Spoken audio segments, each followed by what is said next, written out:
হজ শুধু টাকা পয়সা খরচ করে যাওয়া এবং আসার নাম নয়, বরং হজ করতে যাওয়ার পূর্বে অনেক বিষয় রয়েছে। হজ্জের যে শর্ত রয়েছে, নাম্বার 1 মুসলমান হওয়া, নাম্বার 2 স্বাধীন হওয়া, নাম্বার 3 আকেল হওয়া, জ্ঞান বুদ্ধি সম্পন্ন হওয়া। কোনো পাগলের জন্য হজ ফরজ নয় যদি সে কোটি টাকার সম্পদ হয়। নাম্বার 4 তাকে অবশ্যই বালেগ হতে হবে, কোনো শিশুর জন্য হজ ফরজ নয়। নাম্বার 5 পঞ্চম শর্ত হচ্ছে সে পর্যন্ত যাওয়া এবং আসার মতো আর্থিক এবং শারীরিক সামর্থ্য থাকতে হবে। মা বোনদের জন্য অতিরিক্ত ফরজ সেটা হচ্ছে মাহরাম অবশ্যই থাকতে হবে। ইদানিং ফিতনার যুগে ষড়যন্ত্র শুরু হয়েছে, নারীরা মাহরাম ছাড়াই হজ এবং উমরার দায়িত্ব গ্রহণ করছেন অন্য পুরুষের সাথে। জোরে বলুন নাউজুবিল্লাহি মিন যালিক। তো প্রথমটাই হচ্ছে আল্লাহ এবং তার রাসূলের প্রতি বিশ্বাসের সার্টিফাই করা, আন তাশহাদা আল্লা ইলাহা ইল্লাল্লাহ ওয়া আন্না মুহাম্মাদার রাসূলুল্লাহ। এই দুইটা বিশ্বাসের সাথে আখিরাতের প্রতি বিশ্বাস। আর ইবাদতের দ্বিতীয় প্রকারটা হচ্ছে তুকিমাস সালাত, তুতিয়াজ যাকাত, তাসুমু রমাদান, তাহুজ্জাল বাইতা ইন ইসতাতা'তা ইলাইহি সাবিলা। নামাজ প্রতিষ্ঠা করা, রমজানে রোজা রাখা, যাকাত প্রদান করা এবং আল্লাহ পাকের ঘর যেদিকে মুখ করে আমরা ইবাদত করি, মূলত ঘরটি হচ্ছে আল্লাহ পাকের ঘর। ফালিয়াবুদু রাব্ব হাযাল বাইত বলা হয়েছে, তারা যেন ইবাদত করে এই ঘরের প্রতিপালকের। অর্থাৎ ওই ঘরটির ইবাদত করি না, ওই ঘরের যিনি প্রতিপালক, ওই ঘরের যিনি রব, এই রবের ইবাদত করি ঘরটিকে সামনে রেখে। কারণ এই ঘরটিকে আল্লাহ পাক পৃথিবীর মধ্যস্থলে বানিয়েছেন এবং পৃথিবীর মানুষকে সুশৃঙ্খলভাবে প্রতিষ্ঠা করার একটি কেন্দ্র বানিয়েছেন। তিনি বলেছেন, জাআলাল্লাহুল কাবাতাল বাইতাল হারামা কিয়ামাল লিন্নাস। এই কাবা, এটাকে বাইতুল হারাম করেছেন, সম্মানিত একটি ঘর করেছেন আল্লাহ পাক। কিয়ামাল লিন্নাস, যাতে করে মানুষ প্রতিষ্ঠিত থাকতে পারে, যাতে করে মানুষের বসবাসটা স্থির এবং শৃঙ্খলাবদ্ধ থাকতে পারে। আশ-শাহরাল হারাম, এবং সম্মানিত মাস করেছেন।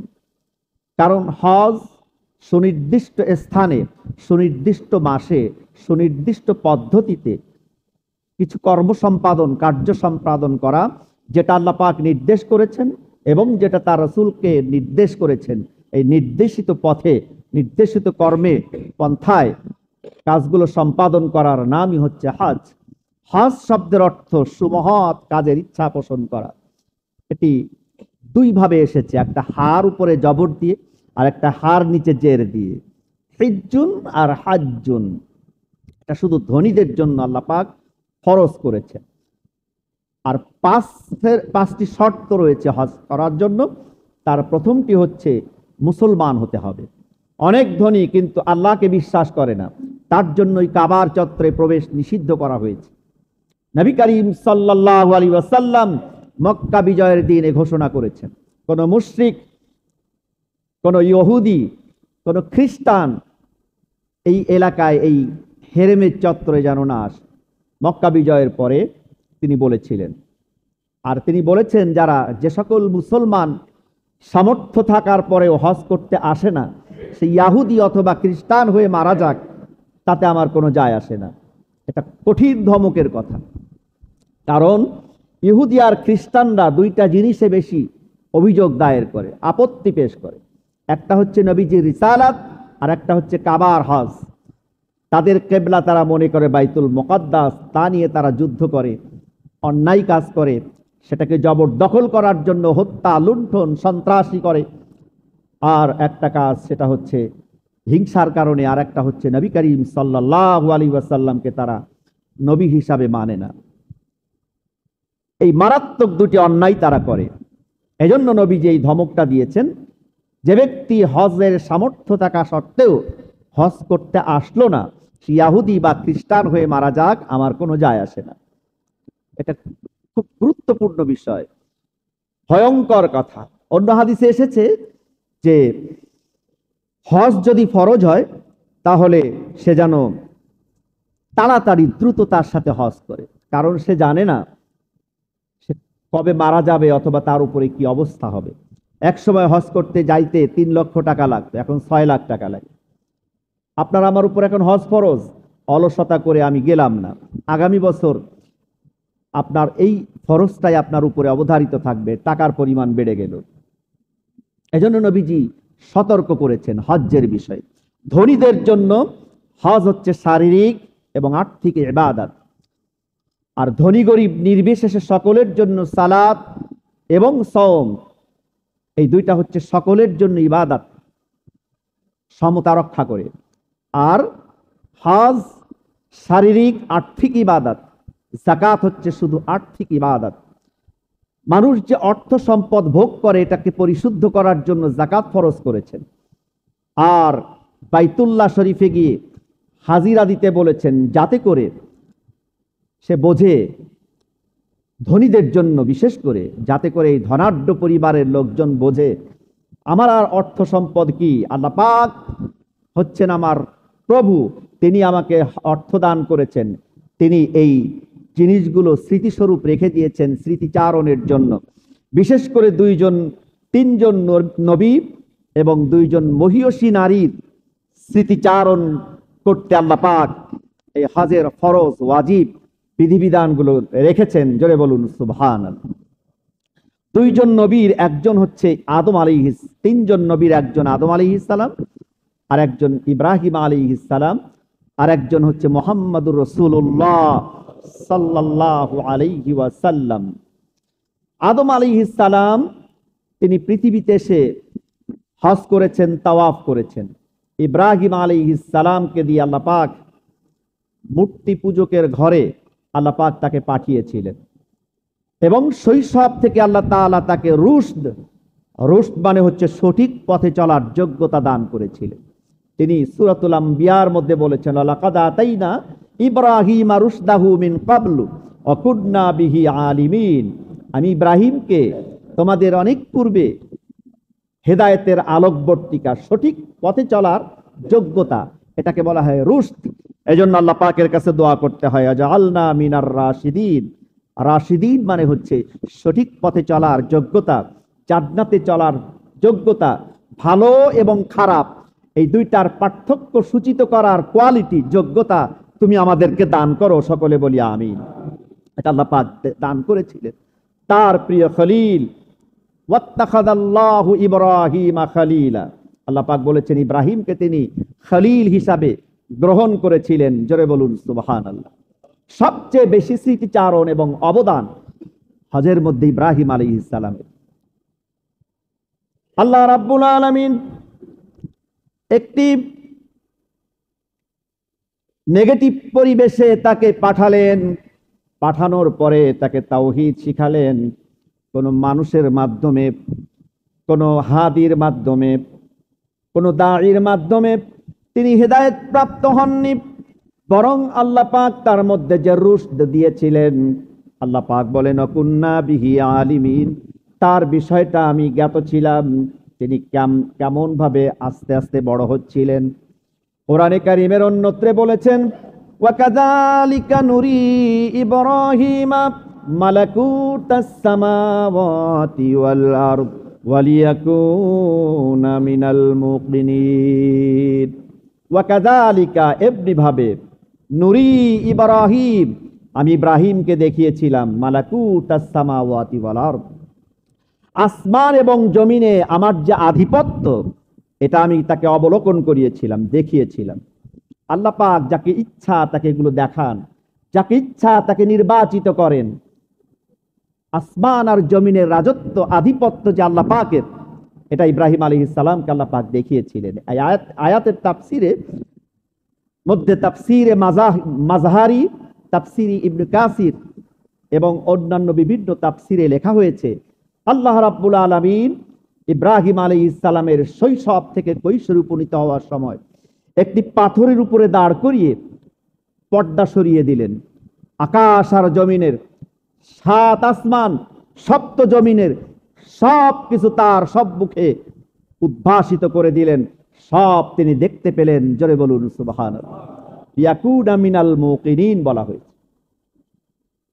ইয়াকিন তিনি যে নবী হবেন এবং তার উপরে যে আপতিত শাস্তি, বিভিন্ন পরীক্ষা, ষড়যন্ত্র আসবে, এই সব ষড়যন্ত্রকে উপেক্ষা করে তিনি যেন দৃঢ়ভাবে আল্লাহ পাকের তাওহীদের উপরে বলিষ্ঠ থাকতে পারেন, অটল থাকতে পারেন, ইস্তেকামাত থাকতে পারেন, এজন্য আমি তাকে দেখিয়েছি।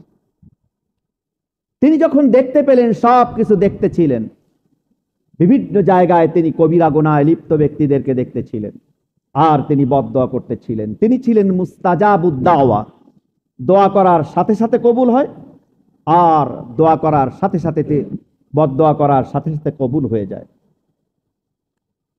যাদের দোয়া তাৎক্ষণিক কবুল হয়, যেটা আল্লাহ পাক কবুল করার মতো মনে করেন, তাদেরকে সাথে সাথে দোয়া কবুল করেন যাদের থেকে, তাদেরকে বলা হয় মুস্তাজাবুদ দাওয়া।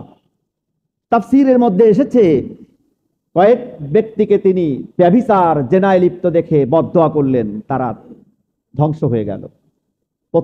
প্রথমবার বদদোয়া করলেন, ধ্বংস হয়ে গেল। দ্বিতীয়বার বদদোয়া করলেন, ধ্বংস হয়ে গেল। তৃতীয়বার বদদোয়া করতেছিলেন, এই অশ্লীল কাজে নিমজ্জিত ব্যক্তিদের জন্য বদদোয়া করলেন। আল্লাহ পাক বললেন, খলিল ইব্রাহিম, তুমি যদি এভাবে বদদোয়া করতে থাকো, তাহলে আমার সৃষ্টিকুল তো ধ্বংস হয়ে যাবে। আমি তোমাকে আমার এই সৃষ্টি নৈপুণ্যতা, এই রাজত্ব তোমার চোখের সামনে, দু চোখের সামনে উদ্ভাসিত করেছি। এজন্য নয় যে তুমি বদদোয়া করবে আর আমার বান্দাবান্দিগুলো সব ধ্বংস হয়ে যাবে, বরং আমার বান্দাবান্দিদের জন্য আমি 3টি পদ্ধতি অবলম্বন করেছি। কয়টি পদ্ধতি বলুন? 3টি। আমার কোনো বান্দাবান্দি যদি কবিরা গুনাহে লিপ্ত হয়ে বুঝতে পারে যে এটা অন্যায় কাজ করে ফেলেছি, সাথে সাথে যদি অনুশোচনায় দগ্ধ হয়ে, অনুতপ্ত হয়ে চোখের পানি ছেড়ে দিয়ে আমার কাছে তওবা করে, কাবার চত্বরে গিয়ে তাওয়াফ করে, তাওয়াফ মানে ঘোরা, নিজের অনুশোচনায় ঘুরতে থাকে, আরাফার ময়দানে অবস্থান করে যদি স্মৃতিচারণ করে আমাদের আদি পিতা আদম আলাইহিস সালাম এখানে এসে তিনি দোয়া করেছিলেন, তার একটি খাতা হয়েছিল। খাতা আর জাম্বুন এক জিনিস নয়। জাম্বুন মানে হচ্ছে পাপাচার, খাতা মানে হচ্ছে ভুলে যাওয়া, অথবা সাহুন ভুলে যাওয়া। নামাজের মধ্যে যেমন ওয়াজিব ছুটে গেলে, ভুলে গেলে 1-2টা সাজদা দিতে হয় শেষ বৈঠকে, এটাকে বলা হয় সাজদায়ে সাহ, মানে ভুলে যাওয়ার সাজদা। আম্বিয়ায়ে কেরাম আলাইহিমুস সালাম তারা মাসুম ছিলেন, ভুলে যেতেন, মানবীয় গুণাবলীর কারণে সাহবুন হতো, খাতা হতো। আদম আলাইহিস সালাম অনুশোচনায় দগ্ধ হলেন আরাফাতের ময়দানে। আমাদের জননী মা হাওয়া আলাইহিস সালামকে নিয়ে আল্লাহ পাক কর্তৃক শেখানো দোয়া করলেন, রব্বানা যালামনা আনফুসানা ওয়া ইল্লাম তাগফির লানা ওয়া তারহামনা লানাকুনান্না মিনাল খাসিরিন। সূরাতুল আরাফের মধ্যে আল্লাহ পাক বলছেন, ক্বালা রব্বানা যালামনা আনফুসানা। এই দোয়া শিখিয়েছিলেন আল্লাহ পাক, হে আমাদের প্রতিপালক, আমরা আমাদের প্রতি জুলুম করেছি, অত্যাচার করেছি। ওয়া ইল্লাম তাগফির লানা, আপনি যদি আমাদেরকে ক্ষমা করে না দেন, ওয়া তারহামনা, যদি অনুগ্রহ না করেন, দয়া না করেন, লানাকুনান্না মিনাল খাসিরিন, অবশ্যই আমরা ক্ষতিগ্রস্ত হয়ে যাব। আল্লাহ পাক ক্ষমা করলেন, নবী বানালেন। এই স্মৃতিচারণ আরাফাতের ময়দানে বসে যদি কেউ করে, তার জীবনের অপরাধগুলো আল্লাহ পাক ম্লান করে দেন, ক্ষমা করে দেন। জোরে বলুন সুবহানাল্লাহ। এই হচ্ছে এক শ্রেণীর বান্দাদের জন্য, যারা তওবা করে আমি তাদের ক্ষমা করে দিই। আর দ্বিতীয় শ্রেণীর বান্দা তওবা করতে পারে না, কিন্তু তার পরবর্তী জেনারেশন থেকে সে পাপী ছিল, কিন্তু তার পরবর্তী বংশধরদের মধ্য থেকে আমার অলি বানিয়ে দেই, এটা হচ্ছে আমার সুন্নাহ। আল্লাহ পাকের কিছু সুন্নাহ রয়েছে, সুন্নাতাল্লাহিল্লাতী ক্বাদ খালাত মিন ক্বাবল, আল্লাহর এই নির্ধারিত কিছু সুন্নাহ রয়েছে। সুতরাং পাপ দেখেই যে তুমি বদদোয়া করলে আমি ধ্বংস করে দিলাম, তোমার সম্মানে আমি তোমাকে নুরি ইব্রাহিম মালাকুতাস সামাওয়াতি ওয়াল আরদ, আসমান জমিনের আমার আধিপত্য রাজত্ব সব উন্মোচন করে দিয়েছি। শুধু ইব্রাহিমের নয়, আপনার আমার নবী জনাবে মুহাম্মদুর রাসূলুল্লাহ সাল্লাল্লাহু আলাইহি ওয়াসাল্লাম, তিরমিজি শরীফের হাদিসের মধ্যে এসেছে যে তিনি ঘুমিয়েছিলেন, ঘুমের মধ্যে আল্লাহ পাককে স্বপ্নে দেখলেন। আল্লাহ পাক তার 2 কাঁধের মাঝে হাত রাখলেন, কুদরতি হাত। তিনি বললেন, আমি অত্যন্ত ঠান্ডা শীতল অনুভব করলাম, আসমান জমিনের সব কিছু আমার সামনে উদ্ভাসিত করে দেয়া হলো, আমার সামনে সব উন্মোচন করে দেয়া হলো। আর বলা হলো, হে আমার প্রিয় রসুল, ফরজ নামাজের পর আমার কাছে যদি আপনার উম্মত দোয়া করে, আমি সেই দোয়া কবুল করে নেই। জোরে বলুন সুবহানাল্লাহ। কিন্তু আপনারা আমার রসুল বদদোয়া করেননি। হযরত ইব্রাহিম আলাইহিস সালাম বদদোয়া করেছিলেন। আল্লাহ পাক বললেন, আমার 3 শ্রেণীর বান্দাদেরকে, আমার এই বান্দা অপরাধী বান্দাদের জন্য 3টা ক্লাসিফিকেশন করে রেখেছি। দ্বিতীয়, যারা তাদের তওবা করতে না পারলেও পরবর্তী জেনারেশন থেকে আমি আমার ওলি অথবা আমার মুমিন ভালো বান্দা তৈরি করে দেই। জোরে বলুন সুবহানাল্লাহ।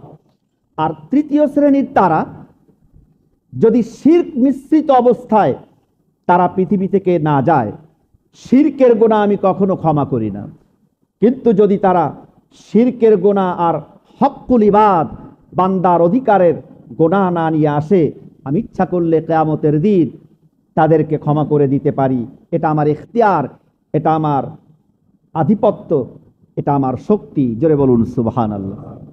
এরপর ইব্রাহিম আলাইহিস সালাম এক রাতের মধ্যেই সান্ধ্য তারকা দেখলেন। চিন্তা করলেন, এই ঘটনাটি ঘটেছিল তার শৈশব থেকে কৈশোরে, যখন তিনি কিছুটা বোঝেন, চলতে পারেন। তাকে আল্লাহ পাক বিশেষ কুদরতে পাহাড়ের গুহার মধ্যে লালন পালন করেছিলেন। কারণ সেই সময়ে শিশুপুত্রদেরকে হত্যা করা হচ্ছিল, হযরত মুসা আলাইহিস সালামের সময়ের মতো। মুসা আলাইহিস সালামের সময় ছিল আরো পরে।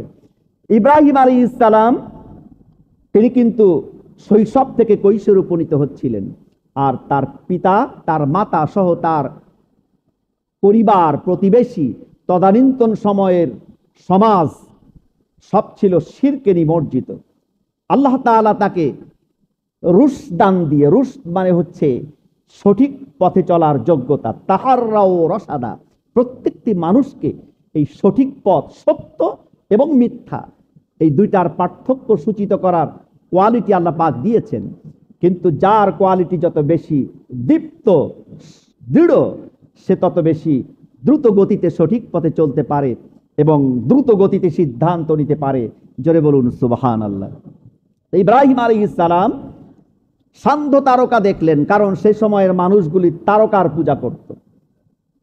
মানুষ যখন আল্লাহ পাক থেকে বিচ্যুত হয়ে যায়, তার প্রতিপালক থেকে যখন চ্যুতি হয়ে যায়, তখন সে দিশাহারা হয়ে পড়ে। বিভিন্ন প্রকার ইলাহ সে গ্রহণ করে। একজন ইলাহ কিসে থাকে না, বিভিন্ন প্রকার ইলাহের দিকে সে ছুটে যায়। অঙ্কে যখন ভুল হয় তখন বিভিন্ন উত্তর হতে থাকে, কিন্তু যখন সঠিক হয় তখন সকলের উত্তর কিন্তু এক হয়।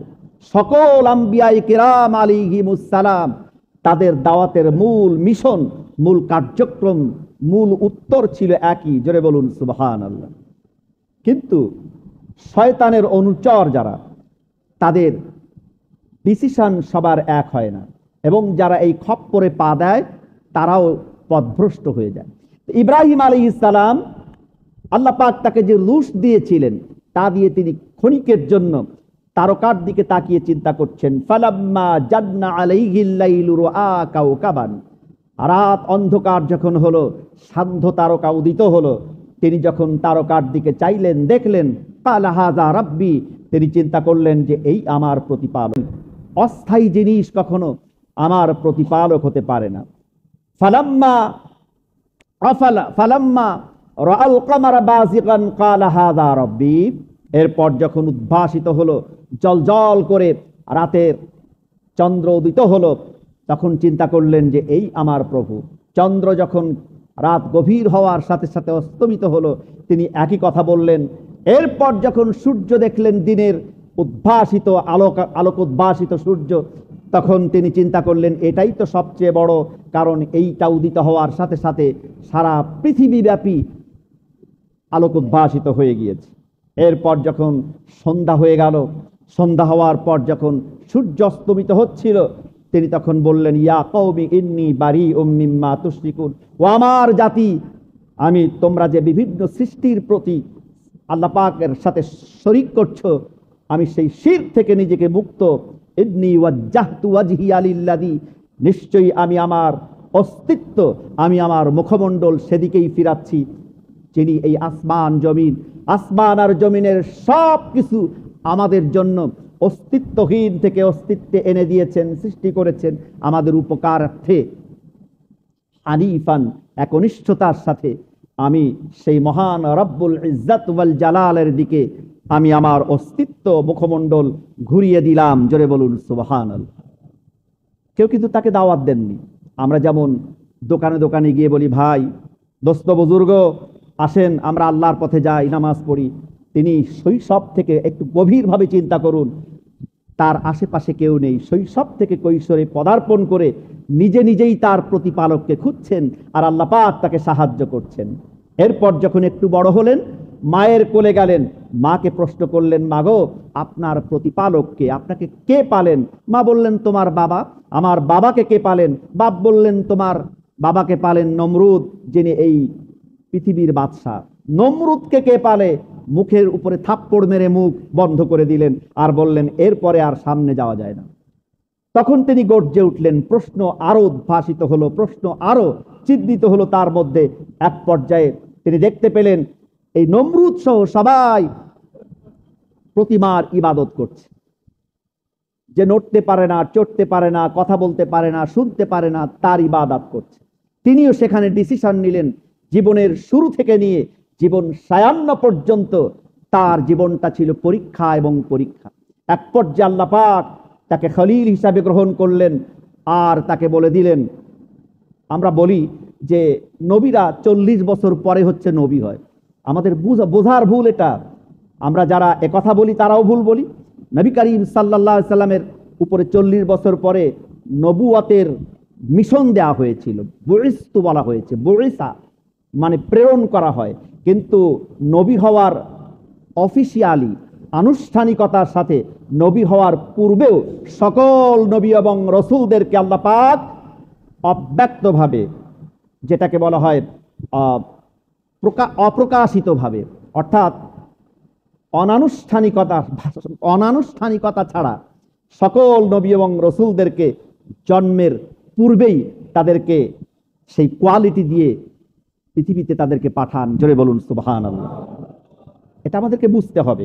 নবী করিম সাল্লাল্লাহু আলাইহি ওয়াসাল্লামকে জিজ্ঞাসা করা হয়েছিল, মাতা ওয়াজাবাত লাকান নবুওয়াত, হে রাসূল, আপনার উপরে নবুয়ত নির্ধারণ করা হয়েছে কখন? তিনি বলেছিলেন, আমার উপরে নবুয়ত নির্ধারণ করা হয়েছে ওয়া আদাবু বাইনার রূহি ওয়াল জাসাদ, আদম যখন রূহ এবং শরীর তার এখন তৈরি হয়নি। অন্য বর্ণনায় এসেছে বাইনাল মাই ওয়াত তিন, মাটি এবং পানির মধ্যে আদম মিশ্রিত ছিল, তখন আল্লাহ পাক আমার নবুয়ত নির্ধারণ করেছিলেন।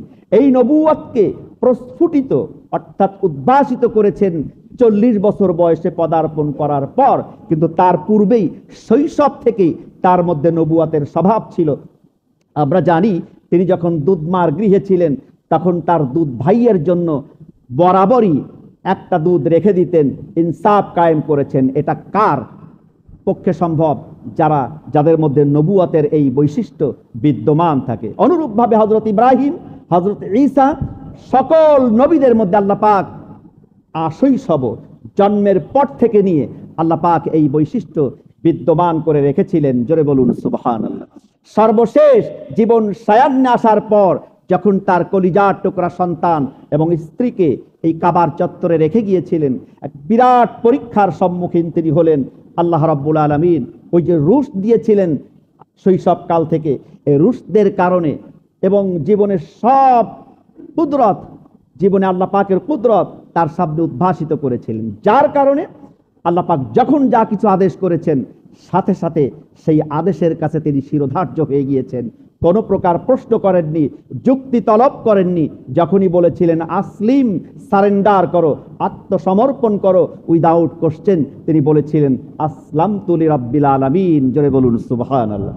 সেই ইব্রাহিম আলাইহিস সালামের আদর্শে এবং মুহাম্মদ রাসূলুল্লাহ সাল্লাল্লাহু আলাইহি ওয়াসাল্লামের আদর্শে উজ্জীবিত হওয়ার কথা আল্লাহ পাক আমাদেরকে বলেছেন। কোরআন কারীমের মধ্যে 2 জন নবীর আদর্শ অনুসরণ করতে আল্লাহ পাক বলেছেন। একজন হচ্ছে মুহাম্মদ রাসূলুল্লাহ সাল্লাল্লাহু আলাইহি ওয়াসাল্লাম, আর একজন হচ্ছে ইব্রাহিম আলাইহিস সালাম। قد كانت لكم أسوة حسنة في إبراهيم والذين معه, তোমাদের জন্য ইব্রাহিম এবং তার সাথীদের মধ্যে বিদ্যমান আদর্শকে উসওয়ায়ে হাসানা, সুন্দর আদর্শ হিসাবে আমি রেখে দিয়েছি। জোরে বলুন সুবহানাল্লাহ। সুতরাং আসুন আমরা যেন সেই আদর্শে উজ্জীবিত হয়ে হজ করতে যেতে পারি। হজ শুধু টাকা পয়সা খরচ করে যাওয়া এবং আসার নাম নয়, বরং হজ করতে যাওয়ার পূর্বে অনেক বিষয় রয়েছে। হজ্জের যে শর্ত রয়েছে, নাম্বার 1 মুসলমান হওয়া, নাম্বার 2 স্বাধীন হওয়া, নাম্বার 3 আকেল হওয়া, জ্ঞান বুদ্ধি সম্পন্ন হওয়া। কোনো পাগলের জন্য হজ ফরজ নয় যদি সে কোটি টাকার সম্পদ হয়। নাম্বার 4 তাকে অবশ্যই বালেগ হতে হবে, কোনো শিশুর জন্য হজ ফরজ নয়। নাম্বার 5 পঞ্চম শর্ত হচ্ছে সে পর্যন্ত যাওয়া এবং আসার মতো আর্থিক এবং শারীরিক সামর্থ্য থাকতে হবে। মা বোনদের জন্য অতিরিক্ত ফরজ সেটা হচ্ছে মাহরাম অবশ্যই থাকতে হবে। ইদানিং ফিতনার যুগে ষড়যন্ত্র শুরু হয়েছে, নারীরা মাহরাম ছাড়াই হজ এবং উমরার দায়িত্ব গ্রহণ করছেন অন্য পুরুষের সাথে। জোরে বলুন নাউজুবিল্লাহি মিন যালিক।